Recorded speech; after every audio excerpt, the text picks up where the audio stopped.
este episodio de Herramienta Legal, ilustraremos la relevancia de la responsabilidad en la supervisión y control de obras de construcción por parte del ente encargado de realizar el control urbano en las ciudades de Colombia.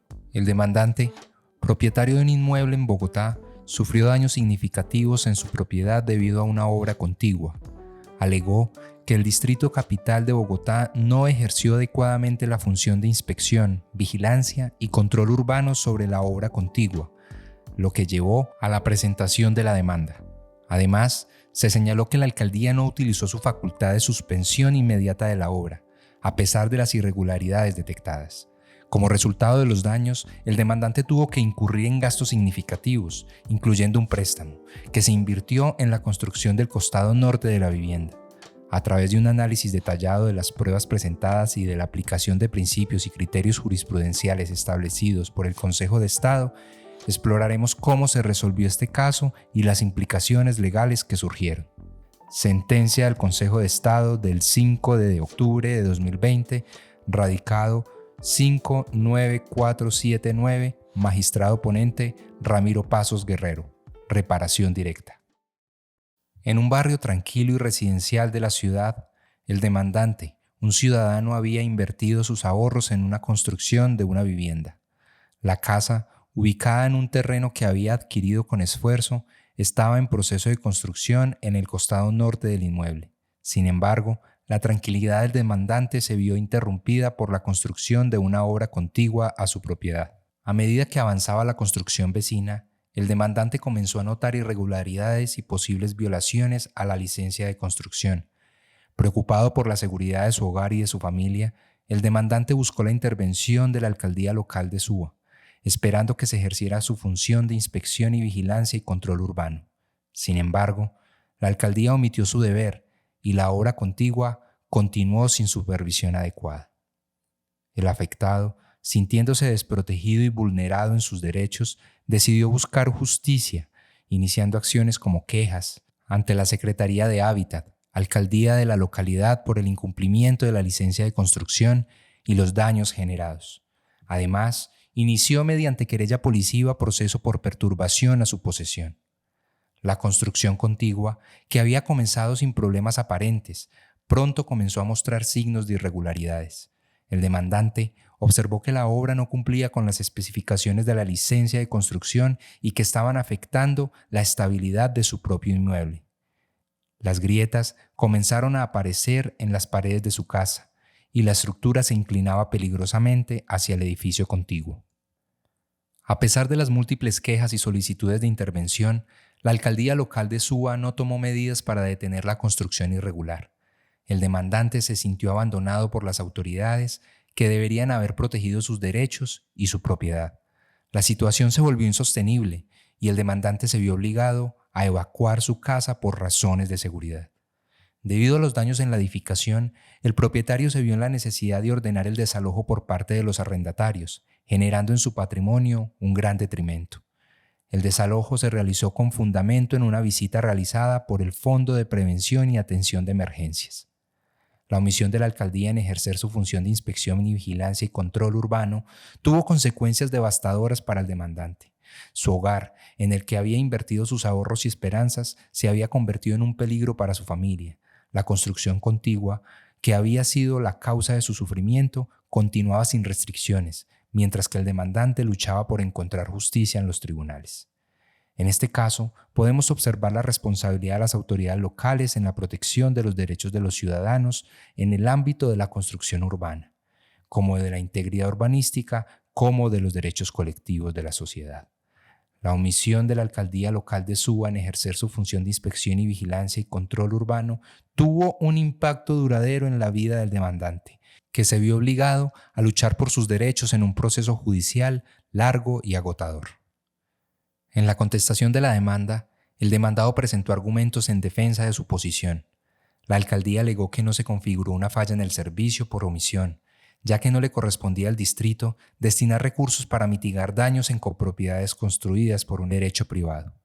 Argumentó que no existía ninguna obligación por parte de la entidad que le generara el deber de responder, ya que había cumplido su deber de sancionar al infractor de conformidad con las competencias que la ley le confiere en cuanto a infracciones urbanísticas.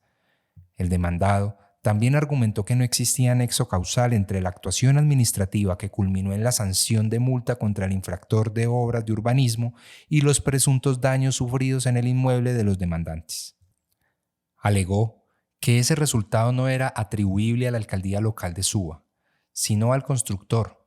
Por ello, se configuró la causal eximente de responsabilidad del hecho de un tercero, ya que se encontraba probado que el daño que se reclamaba era imputable a la constructora. Durante las audiencias iniciales, las partes presentaron sus argumentos y pruebas ante el tribunal. El demandante presentó pruebas documentales que mostraban las irregularidades en la construcción contigua y los daños causados a su inmueble. El demandado, por su parte, presentó argumentos legales para defender su posición y negar su responsabilidad en los daños sufridos por el demandante. En los alegatos, las partes reiteraron sus argumentos y presentaron sus conclusiones finales. El demandante argumentó que la omisión de la alcaldía local de Suba en ejercer su función de inspección y vigilancia y control urbano había causado daños irreparables a su inmueble y había vulnerado sus derechos. El demandado, por su parte, argumentó que no existía nexo causal entre su actuación y los daños sufridos por el demandante y que la responsabilidad recaía en la construcción de la obra contigua. El fallo del Tribunal Administrativo de Cundinamarca en primera instancia, proferido el 18 de enero de 2017, accedió parcialmente a las pretensiones de la demanda.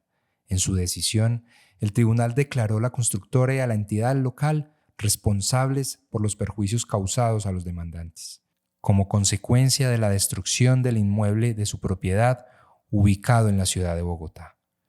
En cuanto a la indemnización, el tribunal condenó a la constructora y a la entidad gubernamental local a pagar a los demandantes de manera concurrente en proporción del 50% a cargo de la constructora y 50% a cargo de la entidad gubernamental. La suma cercana a los 300 millones de pesos por concepto de perjuicio material en la modalidad de daño emergente. Adicionalmente, el tribunal condenó a la constructora y a la entidad gubernamental local a pagar la suma equivalente a 25 salarios mínimos mensuales legales vigentes por concepto de perjuicio moral en la misma proporción del daño emergente. El tribunal negó el pago de los 100 millones de pesos por concepto de un préstamo, ya que no se probó que ese valor se invirtió en el inmueble afectado. En la apelación, el demandante apelante argumentó que se debía condenar como daño emergente a la pérdida del inmueble por el valor calculado en el dictamen pericial y demás pruebas sobrantes en el proceso, y no por el avalúo catastral como lo determinó la primera instancia. El apelante sostuvo que el dictamen pericial no fue objetado por las partes y este es conducente, pertinente y útil para el presente caso, al igual que la licencia de construcción, la solicitud de evacuación de la vivienda y los contratos de arrendamiento del local comercial. En el evento de que no se tenga en cuenta el dictamen, el apelante solicitó que se ordene la reconstrucción total del inmueble.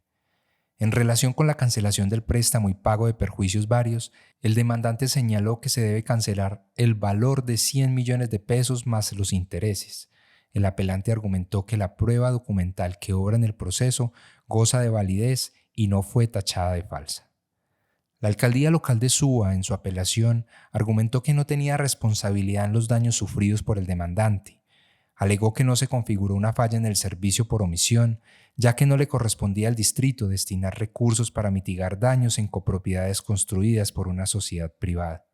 Además, argumentó que había cumplido con su deber de sancionar al infractor de las obras de urbanismo, según las competencias que la ley le confiere.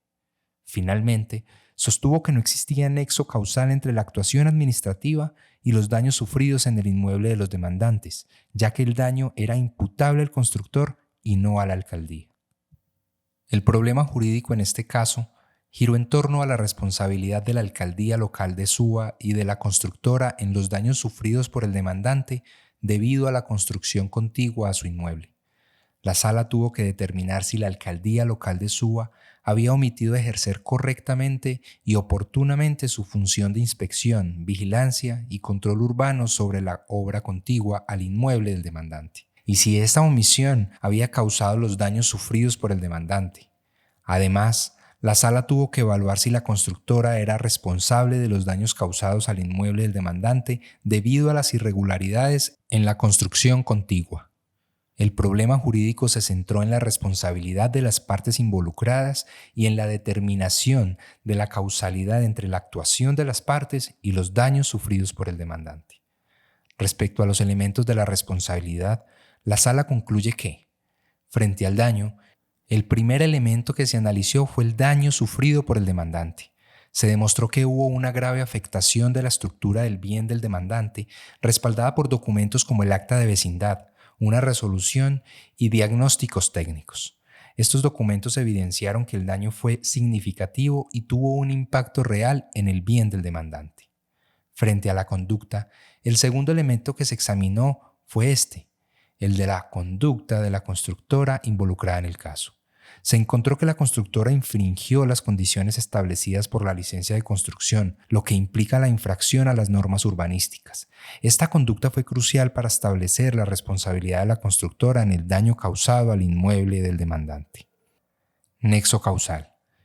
El tercer elemento que se analizó fue el nexo causal entre la conducta de la constructora y el daño sufrido por el demandante. Se estableció que la transgresión de la constructora causó por acción el daño del inmueble de los demandantes. Este nexo causal es fundamental para determinar la responsabilidad de la constructora en el daño causado.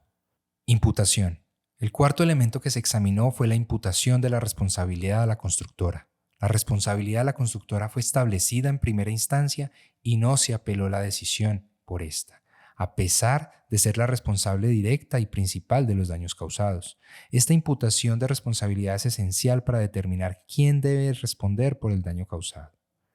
Falla en el servicio. La falla en el servicio de la entidad pública fue el quinto elemento analizado por la sala.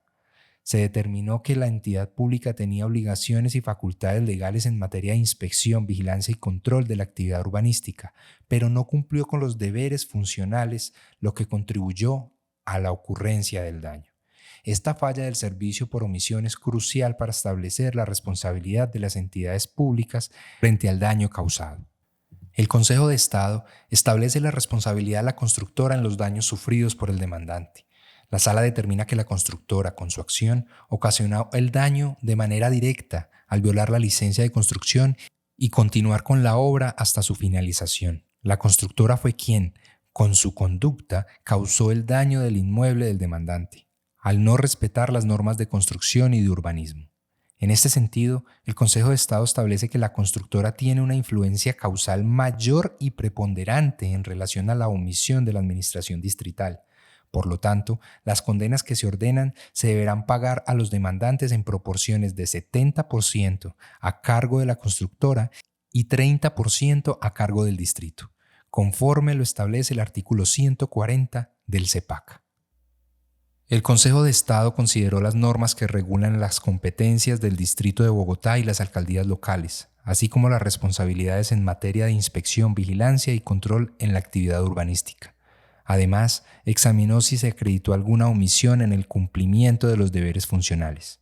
Las competencias y facultades del distrito y de las alcaldías locales se encuentran en diversas normas jurídicas, entre ellas el Decreto Ley 1421 de 1993, que establece atribuciones a los alcaldes locales en materias como el cumplimiento de la Constitución y leyes, coordinación de la acción administrativa del distrito, velar por la seguridad ciudadana y vigilar el cumplimiento de las normas de desarrollo urbano. El Decreto 101 de 2010 refuerza a las alcaldías locales coordinando la acción de distrito en las localidades, fomentando la organización de las comunidades y la participación ciudadana. Por otro lado, la Ley 810 de 2003 modifica la Ley 388 de 1997 en materia de sanciones urbanísticas, estableciendo infracciones por actuaciones contrarias a los planes de ordenamiento territorial y normas urbanísticas, como construcciones no autorizadas o usos inapropiados del suelo. El Decreto 332 de 2004, por su parte, establece un sistema para la prevención y atención de emergencias en Bogotá, donde entidades públicas o privadas con actividades de riesgo deben realizar análisis de riesgos, planes de contingencia y medidas de prevención y mitigación.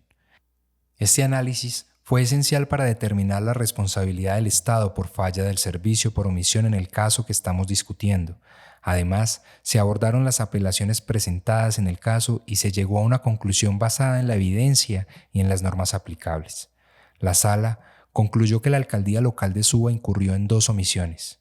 Primero, no ejercer correctamente las facultades de vigilancia y control durante la ejecución de la obra para asegurar el cumplimiento de la licencia urbanística de construcción. Y segundo, no vigilar y controlar la corrección y cumplimiento de la sanción impuesta tardíamente. La evidencia presentada en este caso, que consta de múltiples eventos y fechas, sugiere que la alcaldía local de Suba no actuó de manera diligente y asertiva al no cumplir con sus deberes y competencias en materia de inspección, vigilancia y control y sanción urbanística. La Sala argumenta que estas omisiones fueron determinantes y tienen una relación causal con la irrogación del daño, ya que si la administración distrital hubiese actuado de manera diligente y asertiva, se hubiese evitado, en parte, el daño antijurídico que el administrado no está en la obligación jurídica de soportar. En consecuencia, la Sala consideró que los daños materiales por concepto de demolición y reconstrucción no tenían sustento razonable en el dictamen pericial y decidió no tomar en cuenta ese informe para determinar dichos perjuicios. En su lugar, optó por aplicar una condena en abstracto, basada en un nuevo dictamen pericial que determine de manera objetiva y sustentada los valores de demolición y su reconstrucción. Esta liquidación se realizará mediante el trámite incidental previsto en el artículo 129 del Código General del Proceso y solo se pagarían los costes asociados a la demolición y reconstrucción del bien, tal como estaba construido, sin incluir el valor del terreno. Se otorgó un plazo de 60 días a la parte interesada para iniciar este proceso después de la ejecutoria de la sentencia. En cuanto al pago de gastos varios y el préstamo realizado, la Sala confirmó la negación de la condena de estos valores, ya que no se probó que estos gastos estuvieran relacionados con el inmueble o con la solución del problema en cuestión. Solo se presentó un listado de valores y una fotocopia de una letra de cambio por un valor de 100 millones de pesos. En lo que respecta al lucro cesante, los demandantes reclamaban la suma de 193 millones de pesos, por concepto de cánones de arrendamiento de los locales y apartamentos. Si bien se negó el lucro cesante en la primera instancia por falta de pruebas, la Sala consideró que estaba acreditado que los demandantes recibían ingresos por arrendamientos, con base en los contratos de arrendamiento, testimonios, orden de desalojo y diagnóstico técnico en el expediente. Por lo tanto, se decidió calcular el lucro cesante vencido utilizando la información disponible. El cálculo se basó en el valor de los contratos de arrendamiento, aproximadamente 4.200.000 pesos en 2011, con inicio en la fecha de desalojo recomendado por el distrito, que fue el 16 de enero de 2011, y liquidación hasta la fecha de la sentencia, 5 de octubre de 2020, por un lapso de 116.6 meses. Se otorgó el 100% del valor de los cánones de arrendamiento en el primer periodo y el 50% en los años siguientes, en equidad, ya que se consideró que el demandante sufrió una pérdida de oportunidad de arrendarlos. En cuanto al daño moral, la Sala consideró que en efecto los demandantes sufrieron angustias, tristezas, aflicciones por el desalojo de sus inquilinos y la posterior demolición del inmueble. Por lo tanto, se determinó que era procedente una indemnización por este concepto. En la sentencia emitida por el tribunal se tomaron las siguientes decisiones. Declaración de responsabilidad. Se modificó la sentencia original del tribunal correspondiente y se declaró la constructora de la alcaldía local responsables de los perjuicios causados a los demandantes debido a la destrucción del bien inmueble en cuestión. La responsabilidad fue dividida en un 70% a cargo de la constructora y 30% a cargo de la alcaldía local. Condena en abstracto por daño emergente. Se condenó a la constructora de la alcaldía local a pagar a los demandantes por concepto de perjuicio material en la modalidad de daño emergente el valor que resulte de determinar pericialmente el costo de demolición y el valor de reconstrucción de un inmueble con cualidades y cantidades similares al inmueble afectado. La proporción de responsabilidad en el pago se mantuvo en un 70% a cargo de la constructora y 30% a la alcaldía local. Indemnización por daño moral. Se condenó a la constructora de la alcaldía local a pagar una suma equivalente a 30 salarios mínimos mensuales legales vigentes a cada uno de los demandantes por concepto de perjuicio moral. La responsabilidad se distribuyó en 42 salarios a cargo de la constructora y 18 salarios a cargo de la alcaldía local.